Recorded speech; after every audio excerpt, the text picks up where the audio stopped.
Assalamualaikum warahmatullahi wabarakatuh. Saya Hodijah Makarim. Topik kita kali ini adalah cara mengidentifikasi masalah.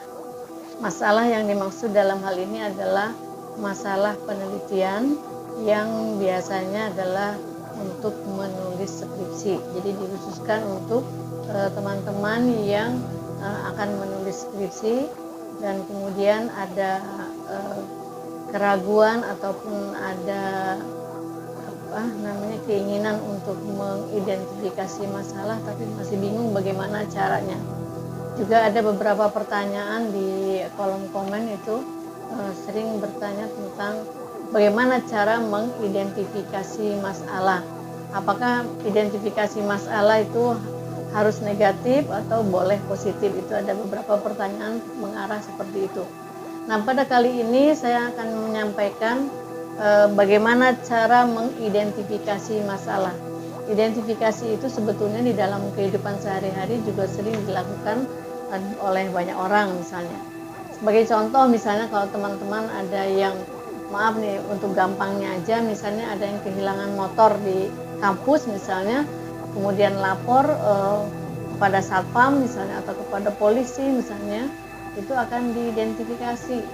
Di antaranya pertanyaannya adalah di mana parkirnya, jam berapa kejadiannya, diperkirakannya jam berapa sampai jam berapa, kemudian kalau motornya jenis apa, nomornya berapa, warnanya apa dan sebagainya. Jadi itu akan ditanya oleh satpam misalnya atau oleh polisi.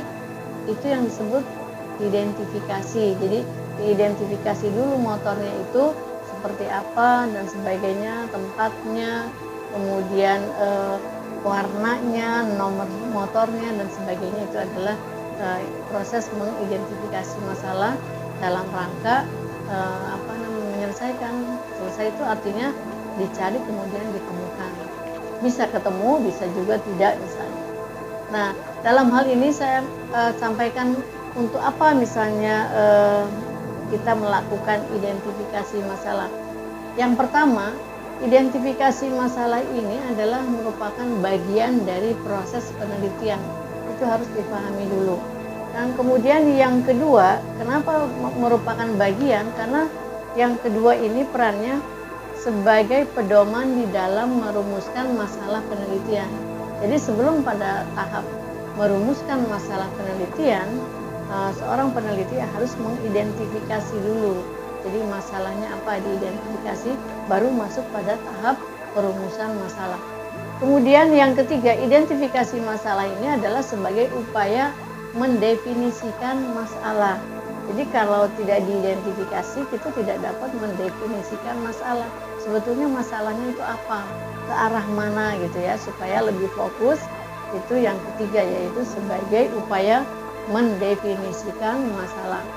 Kemudian yang keempat, identifikasi masalah gunanya adalah membuat definisi itu dapat terukur, dapat diukur. Jadi kalau tidak diidentifikasi, bagaimana kita dapat mengukurnya? Bagaimana kita dapat mencarikan solusi untuk menyelesaikan masalah itu? Jadi dalam hal ini yang keempat adalah gunanya bahwa identifikasi masalah itu membuat definisi suatu masalah dapat diukur. Kemudian yang kelima, identifikasi masalah itu harus didasarkan pada pengamatan atau kejadian yang empiris di lapangan gitu ya. Jadi berdasarkan kepada data, fakta, kemudian informasi yang ada di lapangan. Nah, itu yang kelima. Kemudian sumber identifikasi masalah itu dari mana? Bisa dari orang, bisa dari orang dan masalahnya maksud saya, kemudian bisa juga dari fenomena yang ada di kehidupan kita gitu. Jadi di dalam hal ini mengidentifikasi masalah itu adalah merupakan suatu bagian dari proses penelitian. Tidak bisalah kita merumuskan suatu masalah kalau kita tidak mendahulukan proses identifikasi masalah itu. Jadi misalkan ada beberapa contoh, misalnya kalau kita mengatakan seorang siswa misalnya itu punya masalah di kelas, anak ini misalnya punya masalah.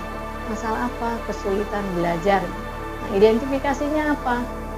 Satu, misalnya sering mengantuk di kelas, kemudian dua, kurang fokus, ketiga, sering membuat kegaduhan di kelas, keempat, sering membolos sekolah, atau mungkin membolos pada mata pelajaran tertentu. Jam pertama ada, jam kedua ada, tapi kok jam ketiga nggak ada misalnya. Nah, jadi itu adalah yang saya sebutkan tadi, merupakan contoh dari suatu identifikasi masalah. Saya ambil contoh yang berikutnya, misalnya kalau misalnya seorang yang ini ya, misalnya yang positif, misalnya mahasiswa berprestasi. Bagaimana kita mengatakan seseorang itu adalah sebagai mahasiswa yang berprestasi? Identifikasi masalahnya apa? Mencirikan apa kita sebutkan? Misalnya kuliah memenuhi target minimal kehadiran, di atas minimal kehadiran 75%, dia di atas. Artinya cenderung selalu hadir ya. Syukur-syukur 100% atau 90%. Kemudian apalagi hadir tepat waktu. 3, aktif di dalam perkuliahan. 4, apa misalnya? Nilainya selalu mendapatkan terbaik. Kemudian aktif berpartisipasi di dalam berbagai diskusi di kelas dan sebagainya. Jadi 1, 2, 3, 4 dan seterusnya mencirikan bahwa dia adalah mahasiswa yang berprestasi. Itu adalah identifikasi masalah yang positif ya. Tapi kalau yang tadi yang pertama, siswa yang berkesulitan belajar, identifikasinya seperti itu.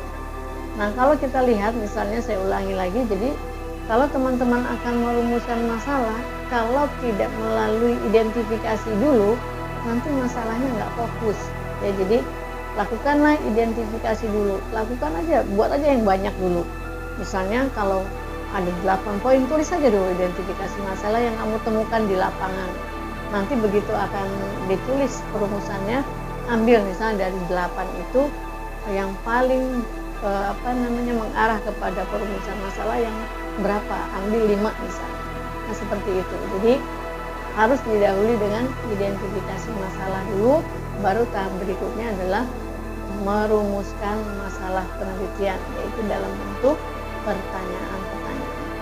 Baik teman-teman sekalian, saya ulangi ya, gunanya identifikasi masalah. 1, untuk merumuskan masalah penelitian, kemudian upaya mendefinisikan penelitian, kemudian membuat definisi masalah itu dapat diukur, kemudian yang kelima adalah bersumber dari empiris berdasarkan data, fakta, dan informasi yang kamu lihat di lapangan, dan yang keenam adalah sumber identifikasi masalah adalah bisa orang dan masalahnya, kemudian atau fenomena kehidupan di dalam sekitar wilayah penelitian yang akan saudara rencanakan, seperti itu.